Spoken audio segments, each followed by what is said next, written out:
नमस्कार दोस्तों, क्या आप जानते हैं कि अकेले रहना केवल हमारी मजबूरी नहीं बल्कि हमारे सबसे बड़ी ताकत भी बन सकता है।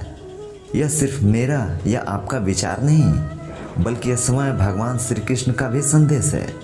गीता में श्री कृष्ण ने हमें यह सिखाया है कि अकेलापन एक साधना है, एक कला है जो इंसान को आत्मनिर्भर और अद्वितीय बनाती है। आज के इस वीडियो में हम श्री कृष्ण के जीवन और उनके उपदेशों के माध्यम से समझेंगे कि अकेले रहना क्यों और कैसे सीखें ताकि दुनिया खुद आपकी ओर आकर्षित हो। श्री कृष्ण का जीवन हमें सिखाता है कि अकेले रहना हमारी सबसे बड़ी शक्ति बन सकता है। उनका जन्म कारागार में हुआ और जीवन के शुरुआती साल कठिनाइयों में बीते, लेकिन उन्होंने कभी खुद को कमज़ोर नहीं माना।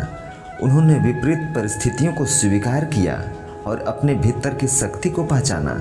श्री कृष्ण गीता में कहते हैं, अपने आप को अपने बल से ऊपर उठाओ, खुद को कभी नीचे गिरने मत दो। यह संदेश हमें सिखाता है कि जीवन में सबसे बड़ा साथी हमारी आत्मा है। जब हम खुद के साथ समय बिताते हैं तो हमें अपनी असली शक्ति का एहसास होता है। श्री कृष्ण ने कहा था कि जो व्यक्ति दूसरों पर निर्भर रहता है वो कभी स्वतंत्र नहीं हो सकता। जब आप अकेले रहना सीखते हैं तो आप हर परिस्थिति का सामना करने के लिए तैयार हो जाते हैं। आप अपनी खुशियों के लिए किसी और पर निर्भर नहीं रहते हैं। गीता में श्री कृष्ण ने अर्जुन से कहा, सच्चे ज्ञान से ही शांति प्राप्त होती है। अकेले रहने से आपको आत्मचिंतन का समय मिलता है। आप यह समझ पाते हैं कि कौन सी चीज़ें आपकी ज़िंदगी में सच में महत्वपूर्ण हैं। श्री कृष्ण ने जीवन भर अपने निर्णय खुद लिए, चाहे वह राधा से प्रेम हो, सुदर्शन चक्र का प्रयोग हो या महाभारत में अर्जुन का मार्गदर्शन। अकेले रहकर आप खुद पर विश्वास करना सीखते हैं। यह आत्मविश्वास दूसरों को आपकी ओर खींचता है। श्री कृष्ण ने गीता में ध्यान और योग का महत्व बताया। ध्यान में स्थिर होकर अपने कर्म करो। यह न केवल आपके मन को शांत करेगा बल्कि आपको अपनी आंतरिक शक्ति से भी जोड़ देगा। श्री कृष्ण ने कहा है, कर्म करो लेकिन फल की चिंता मत करो। अपने काम पर ध्यान केंद्रित करें।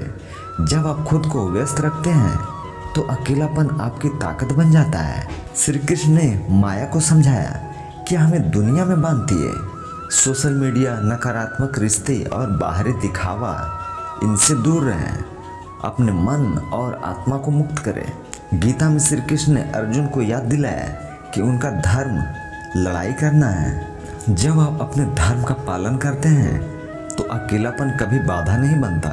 श्री कृष्ण का व्यक्तित्व इतना आकर्षक था कि हर कोई उनकी ओर खींचा चला आता था।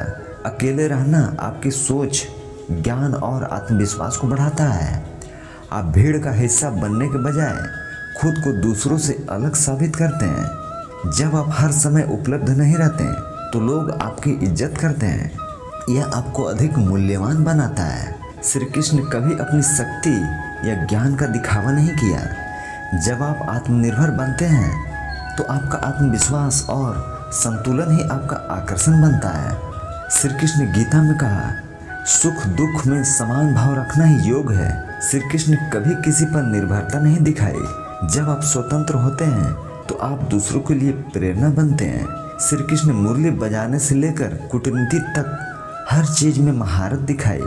अकेले रहने के समय का उपयोग अपने हुनर को निखारने में करें। नई चीजें सीखें और खुद को बेहतर बनाएं। श्री कृष्ण ने कहा कि सच्चा तप वही है जो मन और आत्मा को शुद्ध करे। अकेलापन आपके लिए तपस्या की तरह है। यह आपको मजबूत बनाता है और आपकी आत्मा को नई ऊर्जा देता है।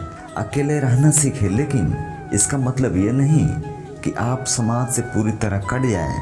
अपने रिश्तों को संभालें, लेकिन अपनी प्राथमिकताओं का ध्यान रखें। दोस्तों, भगवान श्री कृष्ण का जीवन और उनके उपदेश हमें सिखाते हैं कि अकेले रहना कोई कमजोरी नहीं बल्कि ताकत है। जब आप अकेले रहना सीख जाते हैं तो आप खुद को समझते हैं, अपने जीवन को बेहतर बनाते हैं और अपनी एक अलग पहचान बनाते हैं। श्री कृष्ण की तरह अगर आप भी आत्मनिर्भर बनते हैं और अपने उद्देश्य पर ध्यान केंद्रित करते हैं तो लोग खुद आपसे जुड़ने के लिए तरसेंगे। इस वीडियो को लाइक और शेयर करें और कमेंट में बताएं कि आप श्री कृष्ण की कौन सी सीख को अपने जीवन में अपनाना चाहते हैं। धन्यवाद।